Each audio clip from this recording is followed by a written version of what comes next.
Hey guys, TommyBryson here, and today we're going to do a book review on Influence by Robert Cialdini. Now this book right here, guys, had all the good intentions in the world. Hey, I'm going to give you guys 6 principles. This way you know exactly how salespeople use these techniques to go ahead and trick you into saying yes automatically without you even knowing why you're saying yes. The idea is, hey, this right here is going to give us all the tools to go out there and not let anyone try to take advantage of us, because this way we'll know exactly what they're doing to try to get something from us, okay? However, by creating this book, what Robert did is basically create a textbook, a script, an entire guide for salespeople to go out there and take advantage of people that basically have not read this book whatsoever. So I highly recommend, if you're a sales agent, obviously you need to read it, but on top of that, if you are a normal person, you want to read this also, because basically it gives you an in-depth idea of psychology and how everything works and how you work, basically saying, hey,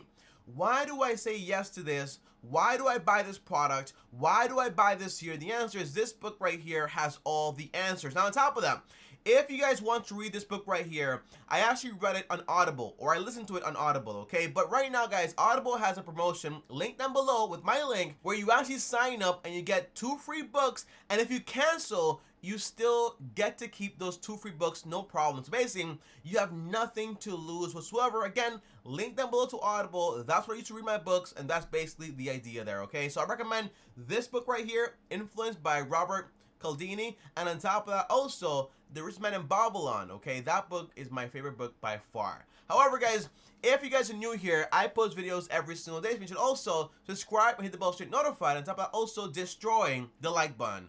Now, obviously, in this video, I'm going to go ahead and review the 6 principles of persuasion. This way you know exactly what these rules are before you go ahead and read this book. But again, I can't cover everything in this video, so I still highly recommend go get that book for free, okay? Now the very first principle is the Reciprocity Rule. Now this basically means, by the way, here's the word here because I'm pretty sure I butchered it, but the answer is, it's all about I scratch your back and you scratch my back, okay? And it's been going on for a very, very long time psychologically.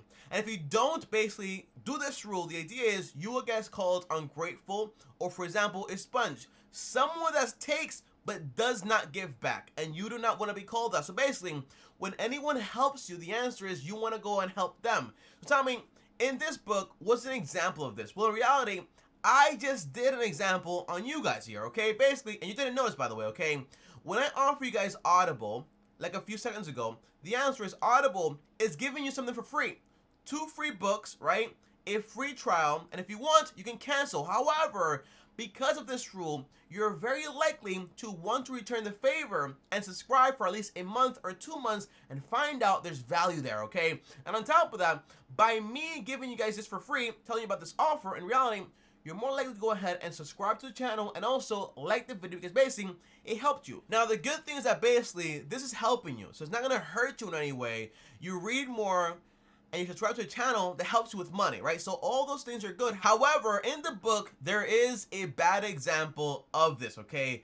Doing that, scratch my back, I scratch yours, is not always a great idea. For example, there's this young lady that has an old car and it breaks down on the road.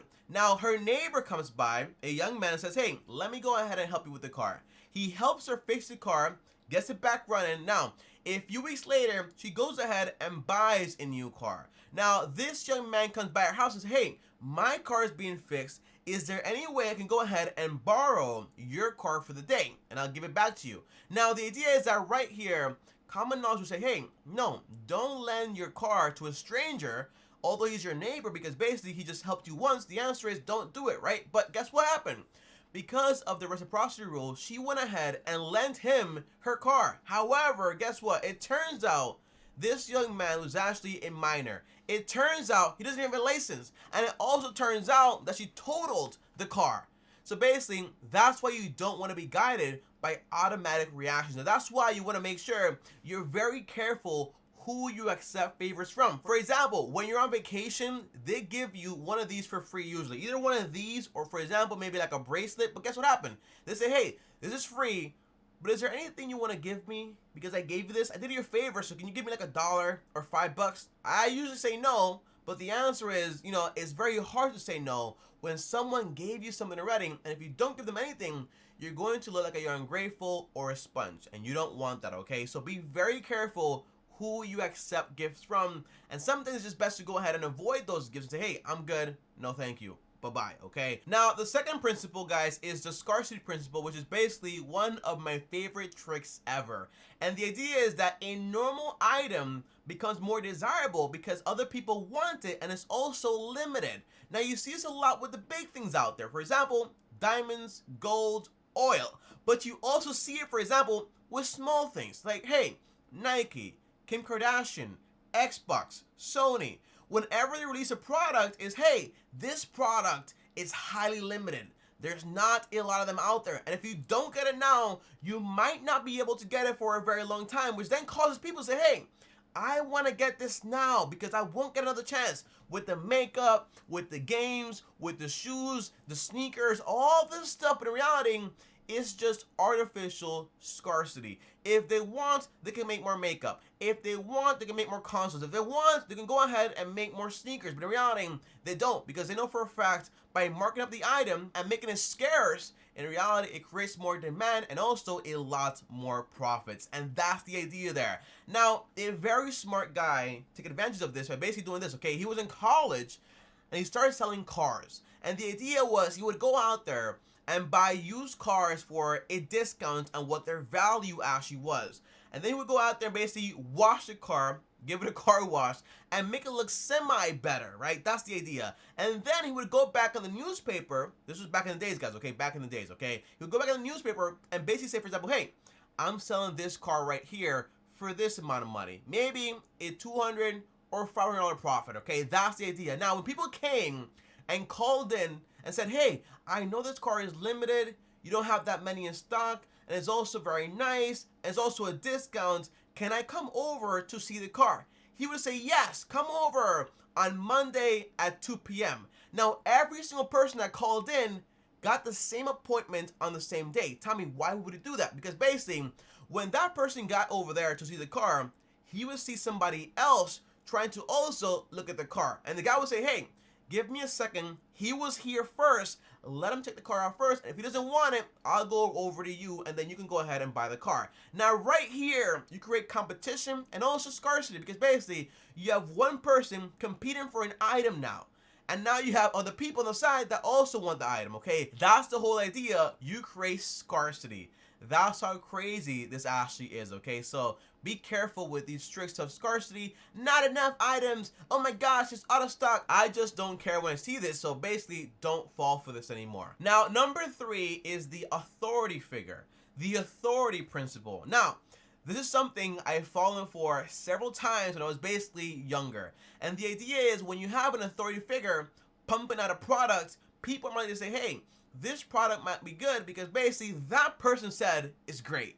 And I know that person and they're an authority in this field right here. Now, obviously, that's not always true. And obviously, most of the time, those people are paid and are also actors. For example, notice when it comes to toothpaste, you have a doctor there. Leading doctors say, for example, 97% of people should use this toothpaste, but in reality, it's just an actor, not even a doctor. On top of that, makeup.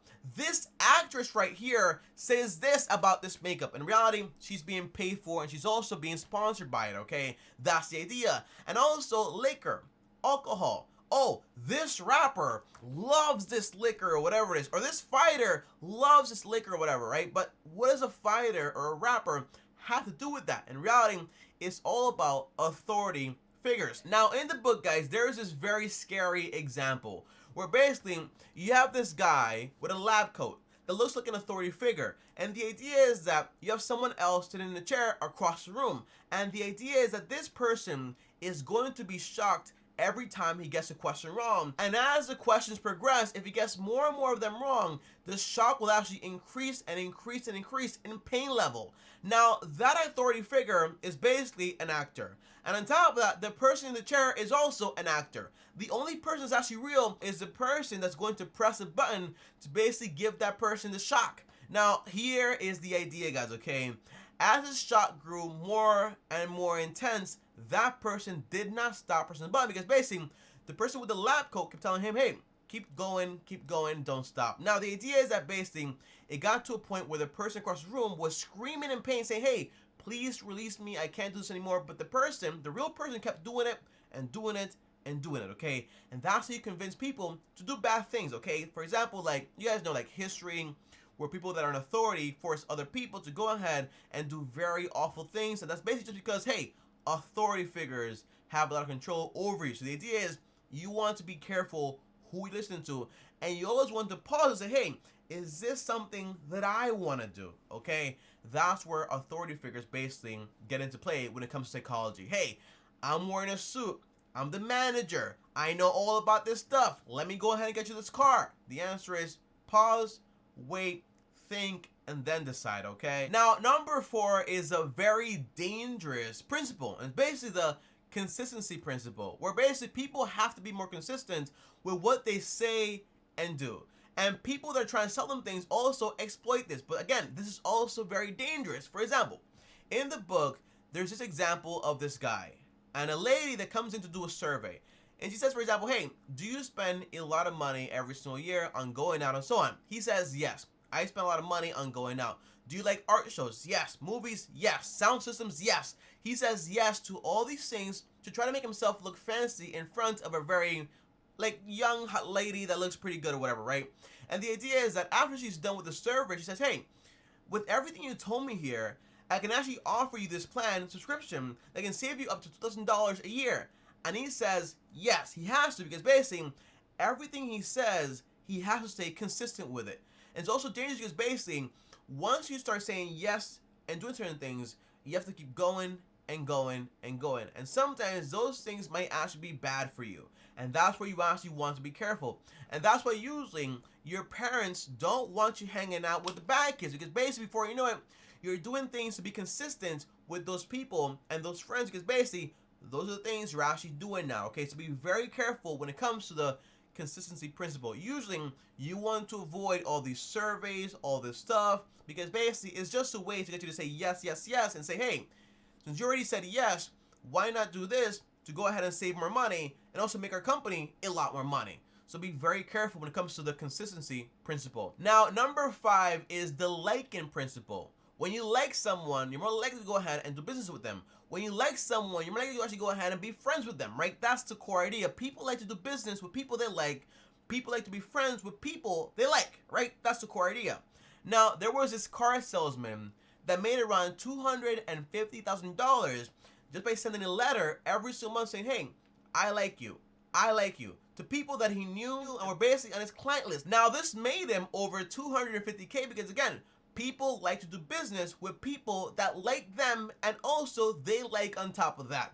If I like you and you like me, you're more likely to watch my videos and so on and so on. That's the core idea of how this principle basically works. Now, number 6 and the last one here is basically the consensus. Now, consensus has always been heard about by basically saying, hey, herd theory, herd mentality, sheep mentality. Whatever the group is doing, usually the individual is going to follow and also do, just like a herd of sheep or whatever you want to call it, okay? That's the core idea here. So, tell me, how is this bad and how is this good? Well, in reality, whenever people are doing something, right, in a group and you don't know what's going on, usually it might be a good sign. Hey, people are turning here on this intersection. Hey, it might mean I don't want to go straight. There might be an accident there, okay? However, if there's something bad going on, then you might go ahead and do it also just because everyone else is doing it. For example, riots and so on. When you have people that are very calm, all of a sudden take part in a riot because basically everyone else is also doing it. Now guys, that is about it for this video. However, these are 6 principles, and again, I cannot cover everything here in this video, but I want you to go ahead and read this book. And again, there's a link down below to Audible. When you sign up, you get the book for free and also an additional book. And although this is also a psychology trick or whatever, the answer is it still benefits you. And the core idea of the book is basically, hey, people that are trying to hurt you and just exploit you, don't let them do that, okay? But people that are just trying to help you in some way, then that's fine, as long as you know exactly what they're doing, okay? That's the core idea of this book and also this video.